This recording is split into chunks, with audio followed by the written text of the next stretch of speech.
Assalamualaikum warahmatullahi wabarakatuh.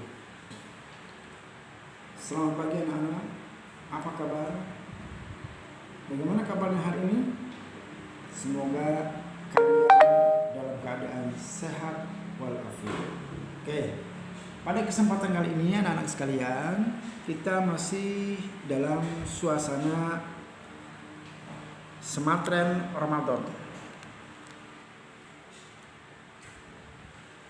Pada kegiatan kali ini kita akan membahas tentang sholat fardu. Ya, siapa yang bisa? Ada nggak yang bisa menyebutkan sholat fardu? Ada berapa sholat fardu itu? Ada yang bisa? Ya, siapa yang bisa? Cung. Iya. Walaupun cuma mendengarkan, mudah-mudahan kalian sambil menulis, sambil mencatat, sambil mendengarkan ya, penjelasan dari Bapak. Sholat fardu yang pertama adalah apa? Sholat duhur. Sholat duhur. Sekarang pengertian dari fardunya dulu. Fardu itu adalah apa? Wajib.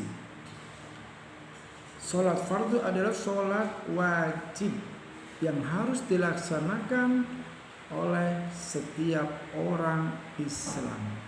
Kalau kita sudah mengucapkan 2 kalimat syahadat, maka kita wajib untuk melaksanakan sholat 5 waktu. Sholat 5 waktu itu apa saja? Tadi sudah dari awal dikatakan. Yang pertama adalah sholat duhur. Kemudian yang kedua, sholat asar. Yang ketiga, sholat maghrib. Yang keempat, sholat isya ya. Yang kelima, sholat subuh. Nah, itu adalah sholat fardu. Tentunya di samping sholat fardu juga ada sholat yang lain seperti sholat sunnah ya. Itu ada nanti. Tapi yang utama dulu sekarang kita harus mengerjakan atau melaksanakan sholat fardu terlebih dahulu. Karena sholat fardu itu hukumnya wajib bagi setiap orang. Hukumnya wajib. Jadi tidak boleh ditinggalkan. Bagaimana kalau ditinggalkan? Berdosa, karena ini adalah wajib. Yang namanya wajib maka harus dilaksanakan. Tidak bisa ditinggalkan. Ya. Jadi dalam hukum juga ada hukum wajib, ada hukum sunnah, ada haram, ada makruh, ada mubah dan seterusnya. Nah, tapi kita fokus kepada tentang sholat fardu. Tadi sholat fardu itu dari mulai sholat duhur sampai sholat subuh. Nah, bagaimana niatnya? Sholat duhur niatnya bagaimana? Ayo, ada yang bisa nggak? Usalli fardu duhri 4 raka'atin mustaqbilal kiblati adaan lillahi ta'ala. Itu kalau sendirian. Bagaimana kalau berjamaah? Kalau kita menjadi makmum. Nah, kalau menjadi makmum berarti niatnya adaan makmuman lillahi ta'ala.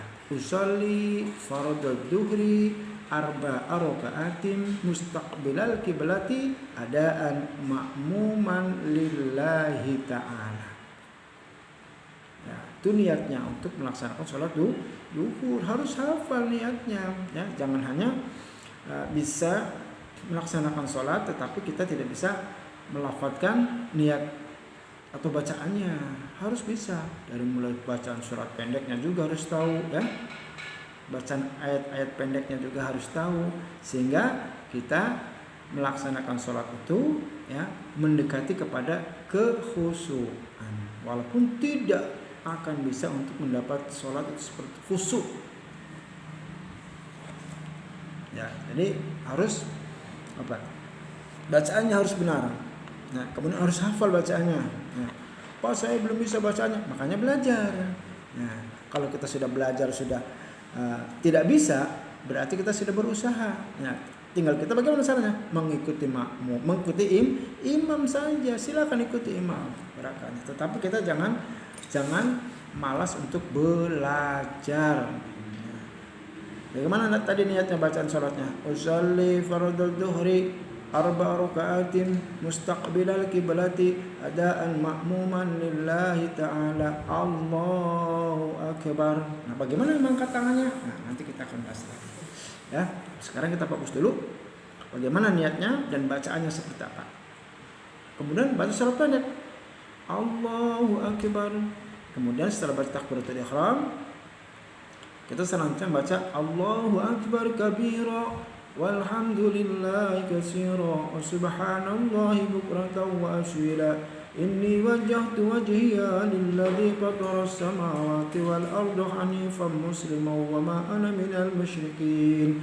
Inna sholati wa nusuki wa mahyaya wa mamati lillahi rabbil alamin. La syarika lahu wa bidzalika umirtu wa ana minal muslimin. Nah, itu bacaannya. Nanti kita bisa diulang, ya, dibaca, latihan nanti. Di samping kita melihat video pembelajaran juga, kita harus buka-buka atau bertanya kepada orang tua kita, kepada kakak kita, atau kepada siapa saja yang mengerti tentang bab sholat atau tentang bacaan sholatnya. Nah, setelah kita membaca itu, kita ingat bacaan suratnya. Seperti baca surat Al-Fatihah, insya Allah semuanya pasti hafal semua. Ya, karena tiap hari, tiap kita melaksanakan belajar itu dibaca. Ya. Bismillahirrahmanirrahim. Alhamdulillahi rabbil alamin. Ar-Rahmanir-Rahim. Maliki yaumiddin. Iyyaka na'budu wa iyyaka nasta'in. Ihdinas siratal mustaqim. Siratal ladzina an'amta 'alaihim ghairil maghdubi 'alaihim waladdallin. Ketika kamu jadi makmum, maka menjawab apa? Amin. Ketika mengucapkan amin harus mantap. Hati kita harus mantap, ya. Semoga Allah mengabulkan permohonan kita di dalam salat ini. Ya, karena salat itu isinya doa. Ya, dari membaca niatnya, dari mulai usolli, kemudian membaca takbiratul ihram, kemudian membaca doa iftitah, membaca surat Al-Fatihah, membaca ayat pendek, nah, kemudian membaca subhanallah, membaca takbir intikal dan seterusnya, tahiyat dan salam, itu adalah bagian dari bacaan-bacaan doa. Oleh karena itu, ketika kita sholat, mantapkan hati kita, khusyukkan hati kita untuk bermunajat kepada Allah, agar apa yang kita inginkan, apa yang kita tuju, Allah akan memberikan kemudahan, Allah akan memberikan jalan kepada kita. Oleh karena itu, ayo pada kesempatan sematan Ramadan ini tentunya kita manfaatkan dengan sebaik-baiknya, ya, untuk belajar dan belajar. Karena di bulan Ramadan ini bulan yang penuh barokah, bulan yang penuh maghfirah, dan bulan yang penuh pahala. Oleh karena itu kita harus semangat belajar walaupun dalam keadaan berpuasa, ya. Tidak boleh lemas, tidak boleh lesu, tidak boleh layu, harus kuat, harus semangat, ya, agar pahala kita menjadi bertambah, ya, pahala kita menjadi besar. Jadi sekali lagi, ya, tadi yang pertama adalah apa? Sholat duhur. Yang kedua sholat asar. Yang ketiga sholat maghrib. Yang keempat sholat isya. Yang kelima sholat subuh.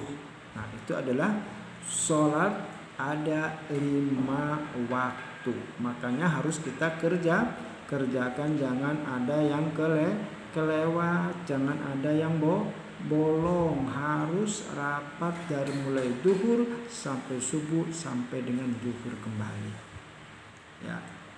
Jadi anak-anakku sekalian, maka dari mulai sekarang ini, ya, kita harus rajin ke masjid atau ke mushola, ya, untuk melaksanakan kewajiban sholat fardu. Nah, karena sholat fardu itu adalah kewajiban masing-masing orang, fardu ain, ya. Sholat itu fardu ain, bukan fardu kifayah. Nah, kalau fardu kifayah itu berarti kalau sudah salah satu mengerjakan maka semuanya akan gugur. Tapi kalau fardu ain ya masing-masing tidak bisa diwakilkan, harus dilaksanakan. Alhamdulillah, semoga itu saja yang dapat disampaikan, mudah-mudahan kalian mengerti, dan mari terus kita laksanakan kegiatan ini sampai tuntas. Itu saja dan aku. Assalamualaikum warahmatullahi wabarakatuh. Terima kasih.